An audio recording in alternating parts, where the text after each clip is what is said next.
Having a written legal will is important, but more than half of Aussie adults don't have one. Vision has entered into a partnership with SafeWill, a leading online will writing platform, to provide you with an easier and more affordable way to write or update your will. As part of the Vision family, we want you to know about a way that you can write your will for free. Start the process now and complete it at no cost during Leave a Legacy Week from February 26th to March 3rd. See all the details at vision.org.au/legacy. A biblical perspective on life, culture and current events. This is 2020 on Vision. On a Thursday, we do like to check in with Family Voice Australia, and as the dust settles on another Australia Day, with all the controversies and the growing activism that wants to change the date, if there's something positive that's come from the controversies, it's that reputable historians have sought to set the record straight. Andrew McColl is the Family Voice Australia State Director for Queensland. He's been reflecting on recent thoughts from one of Australia's best-known historians, Geoffrey Blaney. Andrew McColl, a special welcome back to 2020. Good morning, Neil, and good morning, listeners in 2024. Hey, Andrew, it's become very popular, as we've seen over previous weeks, to demonise Australia's colonial history, but I guess Australians today have a lot to be thankful for, whether you are Indigenous or non-Indigenous. What are your thoughts here? Well, yes, I think Australians today do have much to be thankful for. We should consider what we have. We have constitutions. We have the rule of law with 7 state and federal governments. In fact, Australia's always had the rule of law since 1788. As usual, it's imperfect, like every other place of the world, but it's far superior to what we know of Aboriginal history. And let's be frank, this was brutal, based largely on the taking of vengeance, not justice. It was abusive of women and children, and it was liable to wanton warfare and bloodshed. So that was pretty awful. There are some dark patches in colonial history, but yes, even as you reflect on what life was like in Aboriginal history, yes, there are some very dark patches there too. Hey, Geoffrey Blaney, one of our nation's great historians, he's been writing about these things and sought to set the record straight in some ways. What are your reflections on the things he's been writing? Well, Geoffrey's very helpful for us, and he wrote in The Australian about a week or so ago an article called Australia Day, a time to reflect on the country we all call home. And he mentions in that article that most Australian men in Victoria, New South Wales and much of South Australia in the 19th century had an early right to vote, if they so desired. And the latest census taken here in Australia reveals that a surprisingly large number of large town and city Aboriginal families are prospering. Now, Geoffrey also writes that Sorry Day demands that the nation acknowledge the wrongfulness of the past dispossession, oppression and degradation of the Aboriginal peoples. It forgets that for some form of oppression and degradation and dispossession, including wars with very high casualty rates, must have been familiar throughout the long and often successful reign of Indigenous peoples.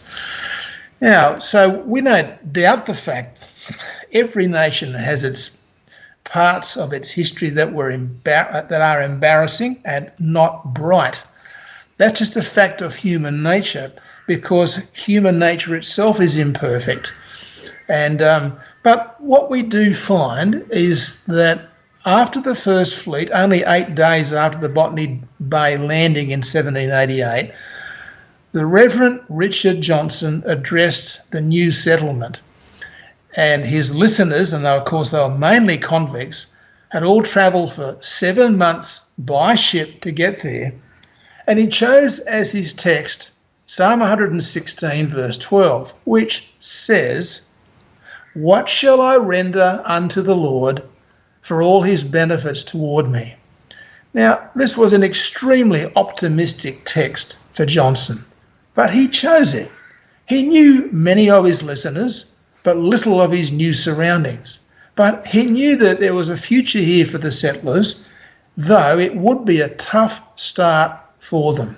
He wanted to encourage his listeners, as I said, mainly convicts, towards their future opportunities, and there would be many of them.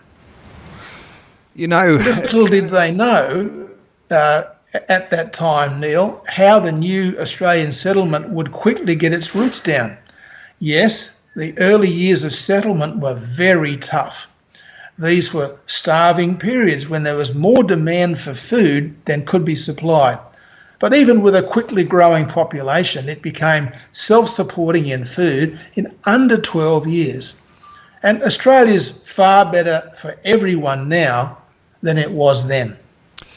And you know, just a little reflection, because here we are in the week between Australia Day and what is called National Christian Heritage Sunday, that's coming up this Sunday, and that's the day that celebrates that very first church service that was held on Australian soil, and on the day that the chaplain Richard Johnson unpacked that scripture, as you mentioned, from Psalm 116 verse 12, "What shall I render unto the Lord for all his benefits towards me?"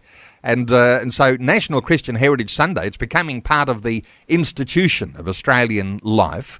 And in some sense here, and I'll get your thoughts, Andrew, because while there might be controversies around the landing of the first fleet in Australia and colonial history, it is the day that the gospel arrived on the shores of Australia, and that very first church service was held on Sunday the 4th, on the first Sunday after the arrival, and of course will be celebrated this Sunday the 4th of February. Thoughts from you on that? Well, this is the point to understand. I mean, the so-called controversy over Australia Day and settlement, this has been a fairly recent phenomenon, and it's driven by some ideologies that have only been around in the last couple of decades. But our forebears didn't think there was much controversy about it at all. And if we were to go back 2 or 3, 4, 5 generations, these were fundamental matters about how Australia was settled. This is how we got to where we are today. Was it painful? Yep. Was it rough? It sure was.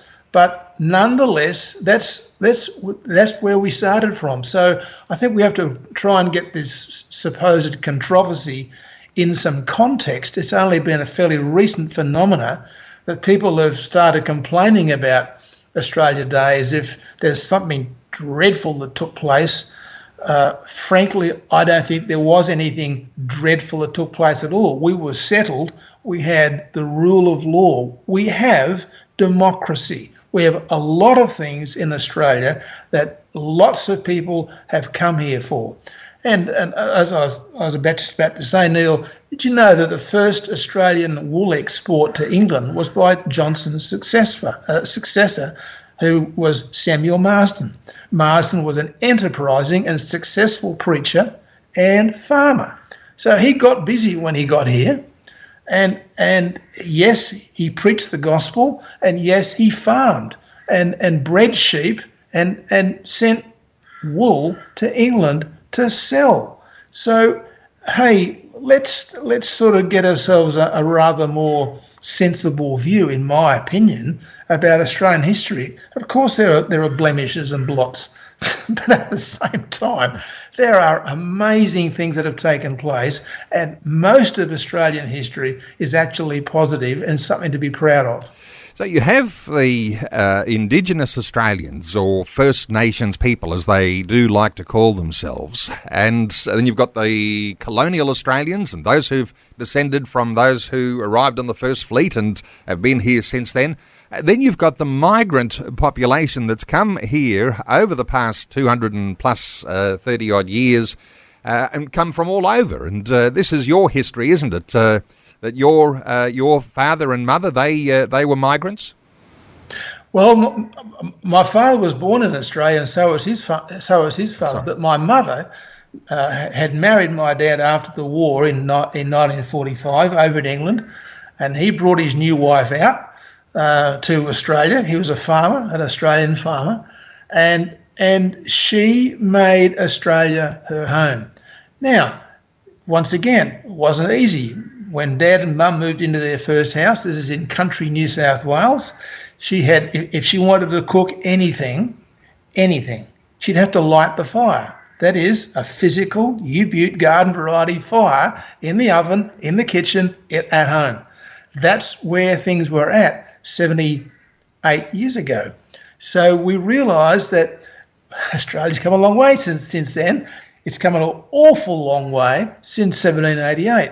But what we found, of course, is that millions of Australians, or millions of people, have come to Australia, have been thankful for it, and have made it their home and haven't wanted to go anywhere else. So what we have is a situation where oftentimes this reflection on the past and some activist ideologies in there causing a lot of consternation for a nation. In some sense, there is a looking to the future, which is based on where we're currently at in the way that we are able to balance things with a constitutional way of our governance and a peaceful way of living in harmony with one another. That's something that needs to be preserved, you think? Well, I do. I do think it needs to be preserved. And as I said, we have to keep in context all of the supposed dramas of supposed dispossession and atrocity, and actually say, no, wait a minute. Yes, of course, there were wrong things that took place. This is the same in any nation. There are wrong things taking place in Australia today because there is such a thing as crime. Having said that, Australia is still a great place to be growing up in. Now, yes, we have our problems, but if capital city real estate in Australia today is expensive, what can Australians do? Well, they can do what they've done for a long, long time. Go to the bush. There's work in the bush, and land is much cheaper out there. And I can just quote one example of this. I mean, 3 hours west of Brisbane, big blocks of land are available in the thriving town of Dalby for under $100,000. Hey, country towns have much to offer. And a special good morning to listeners in Dalby. I'm sure, your real estate agents might like a little bit of an extra boost today. People might be ringing and finding out, or going online and checking out those prices. Hey, it's become a trendy thing, Andrew, to despise Australia and its history. And you know what? Come around 12 months from now, we'll still be having this debate again. Those controversies will not die. It makes us think and make sense of the history that we have, and maybe there's even an upside in all of that. But how do you think about the fact that we do despise our history, and what good we ought to be thinking of here? Well, I think you're right, Neil. I think it's become very trendy in the last couple of decades to despise Australia and its history. I don't. Try going to the Ukraine. I thank God for our nation of Australia. Here, He's done good to untold millions of people. We thank God for all the good things, and we work to raise our families and make improvements. And by God's grace, we make changes. And that's the goodness of God found in the gospel. And Professor Blaney, in his article that I started quoting from today, can close this out for us when he said that is Australia Day one to deride? No, it's a day for reflection. Australia has enjoyed far more successes than failures, though the failures are undeniable and numerous. Today, measured by several indicators of well-being and achievement, Australia stands near the top of the ladder of nations. It is one of the world's oldest continuous democracies, and in a year of rich harvests, it feeds, through its inventiveness in farming, perhaps 100 million people in other lands. Its standards of living make it a paradise for most of today's immigrants, compared with the lands they left behind. These are some of the powerful reasons why Australia Day is worth celebrating. And I think that listeners would be able to Google the Geoffrey Blaney article that you've been reflecting on. I think it was published in the Australian newspaper. And for listeners, you could do that. And just this encouragement that in all of the controversies, this is bringing out of the woodwork some of those reputable Australian historians who are able to reflect on Australia's history and keep the record straight. And of course, we talk to a number of those historians, and we talk about even our Christian history. So there's takes away that sometimes that political bias that you can often get when you're looking back through history. And so lots more of that to come through the year, no doubt, as we reflect on historical things here on 2020. But that Geoffrey Blaney article, do Google it. You'll find it. It was published in the Australian. And as always, Andrew McColl, just wonderful getting your insights. Andrew is the Family Voice Australia State Director for Queensland. And you can follow Andrew and connect with him through the Family Voice website, familyvoice.org.au. familyvoice.org.au. You might want to get a hold of some of Andrew's books too. He's published 4 books. They Shall Become One. Another one called The Significance of the Godly Family. One called Inherit the Earth, and The Great Christian Revolution, a series of 11 studies dealing with some of the applications of a Christian worldview. Andrew, just wonderful getting your insights. Thanks so much for another great update today on 2020. Thank you, Neil. Great talking with you always. Thanks for taking time to listen to this audio on demand from Vision Christian Media.